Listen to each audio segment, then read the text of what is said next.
Before you carry that summered houseplant through the door, look at it one more time, but not from 3 feet away. A plant can appear perfectly healthy and still carry a problem that becomes much harder to manage once it is sitting beside plants you've kept for years. And the dangerous assumption is simple. I don't see bugs, so it must be clean. The clues may be underneath a leaf, tucked against a stem, hidden around the pot rim, or somewhere most gardeners barely inspect before moving the plant indoors.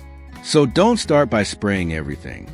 Start by knowing exactly where to look, because before that pot joins your indoor collection, there's a simple inspection sequence that can reveal problems while they are still manageable.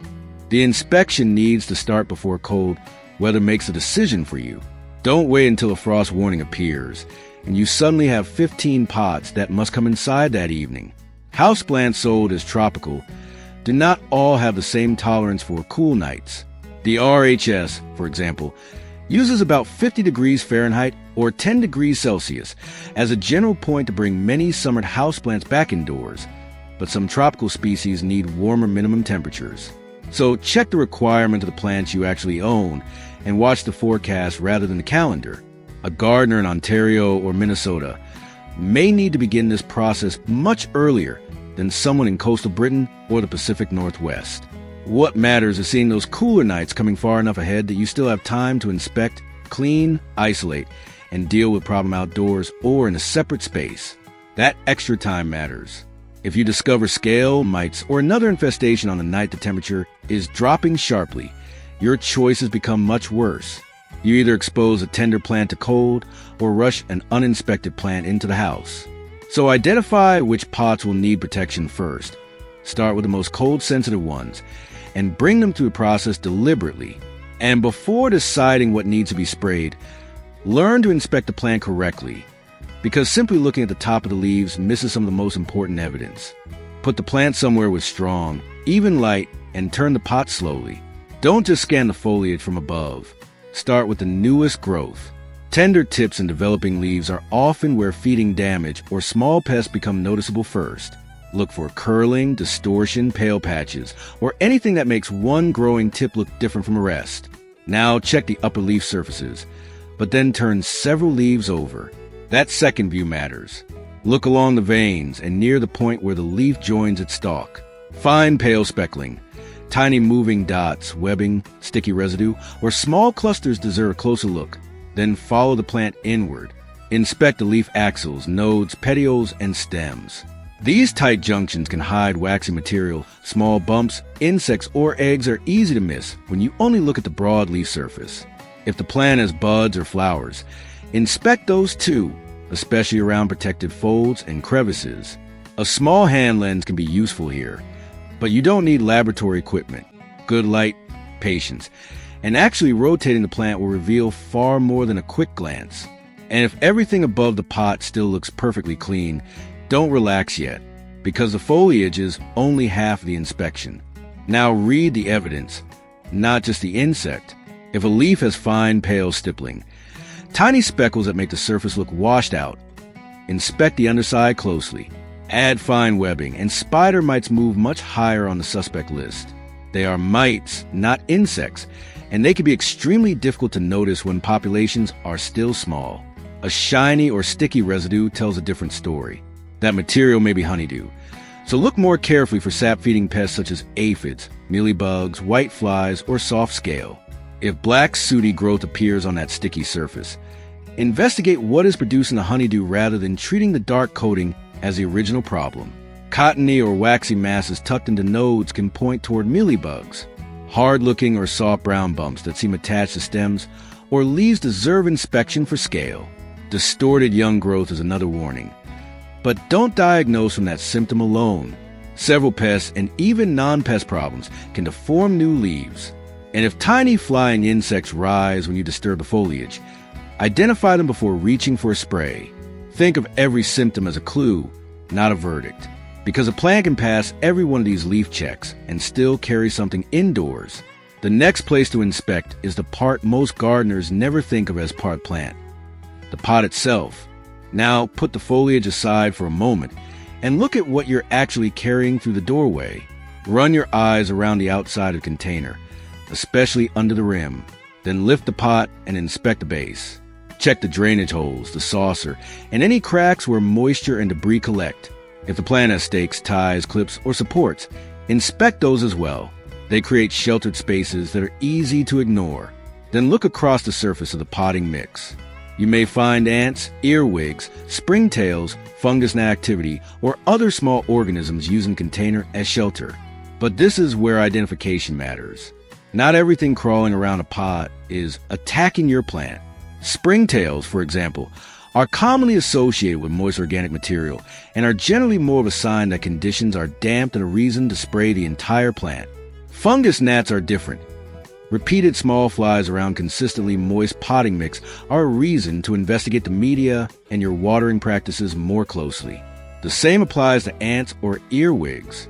Finding one does not automatically tell you that the plant has a damaging infestation. So don't replace inspection with panic. And don't treat every moving speck with the same chemical. Clean the saucer. Remove debris. Check the drainage openings. Identify what you can. Because once you finish inspecting, the next step is not automatically treatment. It's cleaning. Start with the simplest things that physically remove the problem. Take off dead or dying leaves, spent flowers, and loose debris sitting on the potting mix. Wipe or wash the outside of the container, and clean the saucer before either one comes indoors. For sturdy plants, a controlled stream of water can help dislodge aphids, mites, and other pests from foliage. Pay particular attention to leaf undersides and stem junctions, but adjust the pressure for delicate leaves. The goal is to remove pests, not damage the plant while trying to clean it. Then inspect again. That second inspection matters because washing may expose insects or scale that were hidden beneath debris or crowded growth. And this is where two common shortcuts can create problems. The first is dunking every pot or soaking an entire root ball because you saw the technique online. That is not a universal treatment. Different plants, potting mixes, root conditions, and pests require different decisions, and unnecessary saturation can create its own stress. The second shortcut is, I'll spray neem on everything just in case. Don't treat the product as a diagnosis. If a pest actually requires treatment, identify what you are dealing with first. A properly formulated insecticidal soap may be useful for certain soft-bodied pests when the product is labeled for that plant in use, but household dish detergent is not the same thing and should not be treated as a substitute. Inspect, clean, then treat only when the evidence supports it. And even after all of that, the plant still should not go straight beside your existing collection. Once the plant comes indoors, don't reward a clean first inspection by putting it straight into the collection. Give a separate space first. Recommendations vary. University of Minnesota suggests isolating incoming plants for 1 to 2 weeks, while Colorado State and Penn State recommend about 3 weeks. The important point is not one magic number. It is giving small or previously hidden pest populations time to reveal themselves before the plant touches your established collection. Keep the plant far enough from your other houseplants that leaves are not touching, and preferably in a separate room when that is practical. Then use every watering as another inspection. Turn over a few leaves. Check new growth and stem junctions. Look again for fresh stippling, webbing, cottony material, scale-like bumps, or sticky honeydew. Watch the potting mix as well. For flying pests, yellow or blue sticky cards can be useful monitoring tools for insects such as fungus gnats, whiteflies, winged aphids, and thrips. But catching adults on a card does not automatically solve the infestation. That repeated inspection is what the first doorway check cannot give you. Time. You may have houseplants you propagated or cared for 10 or 20 years. Isolating one incoming pot for a few weeks is far easier than discovering later that you now need to inspect and treat every plant in the room. And pests are not the only reason a plant may look different once it comes inside. A plant can also react simply because indoors is a completely different environment. Outside, it may have been receiving far more light and air movement than it will get beside a window. Once it comes inside, growth often slows, and that changes how you care for it. Some yellowing or leaf drop during the transition does not automatically mean pests. A sudden change in light temperature or humidity can stress certain plants, especially if they move directly from outdoor conditions into a warm, centrally heated room. Where practical, Make the transition less abrupt and give the plant the brightest suitable indoor position for that species. If natural light is inadequate, supplemental lighting may be useful. Then reconsider watering. A pot that dried quickly outdoors may stay moist much longer inside as light levels and growth decline. Don't keep following the summer watering schedule. Simply because it worked in July, check the potting mix first. The same principle applies to fertilizer. When active growth slows, feeding usually needs to be reduced rather than continued automatically. And keep plants away from heating vents, cold drafts, and sudden temperature changes. The distinction matters. General yellowing after major environmental change can be transition stress. Fresh webbing, sticky residue, stippling, cottony clusters, or new distorted growth deserve another pest inspection. Learn that difference before you treat anything. Because after inspection, cleaning, isolation, and acclimation, there's still one final decision to make. Not every plant deserves to cross the doorway. Before any summer plant joins the rest of your houseplants, remember the order. Inspect it closely.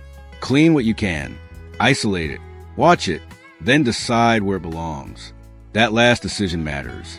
If a plant has a heavy infestation, is badly weakened, and would require repeated treatment beside a valuable indoor collection, bringing it into the main growing area may not be worth the risk. That does not mean discarding every plant with a few pests. Many problems are manageable when they are caught early, but protecting one replaceable plant should not come at the expense of 10 healthy plants you have cared for years. So this fall, don't judge a plant by how clean it looks from across the patio. Check the leaves, check the stems, check the pot, then give it time to prove it is ready. What plant are you bringing indoors this year? And which pest has caused you the most trouble inside?